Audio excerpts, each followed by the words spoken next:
புயத்திலே சேர்த்து அதை மடியிலே சுமந்து நடத்துகிறவர் கரவல் ஆடுகளை எப்படி நடத்துவாராம்?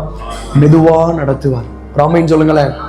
உங்களை எத்தனை பேர் ஆண்டவருக்கு மெதுவா நடத்தணும்னு தெரியும், வேகமா நடத்தணும்னு தெரியும், நடக்க தெரியாத ஆட்களை தூக்கி சுமக்கவும் ஆண்டவருக்கு தெரியும். ஒரு மனிதன் கடற்கரையில நடந்து போகிற பொழுது கடவுளுடைய கையை பிடிச்சு ரொம்ப தூரம் நடந்து போய்கிட்டே இருந்தான். இவனுடைய 2 பாதங்கள், கடவுளுடைய 2 பாத அடிச்சுவடுகள் அப்படி மண்ணில் வந்துகிட்டே இருந்தது.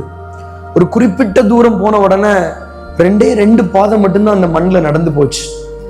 அப்ப அவன் சொப்பனத்திலேயே, ஆண்டவரே, என்ன ஆண்டவரே, கொஞ்சம் தூரம் நீங்க என் கூட நடந்து வந்தீங்க, 4 கால் தடம் தெரிஞ்சது, 2 கால் தடம் தான் தெரியுது, என்னை விட்டுட்டு போயிட்டீங்களே, நான் தனியா நடக்கிறேனே அப்படின்னு கேட்ட போது ஆண்டவர் உடனே அவனை பார்த்து உணர்த்தினாராம், நல்லா உற்றுப்பார், அந்த 2 பாதங்களும் என்னுடையது, நீ இப்ப என் தோள் மேல உட்கார்ந்து இருக்கிற, நல்லா கவனின்னு சொன்னாராம்.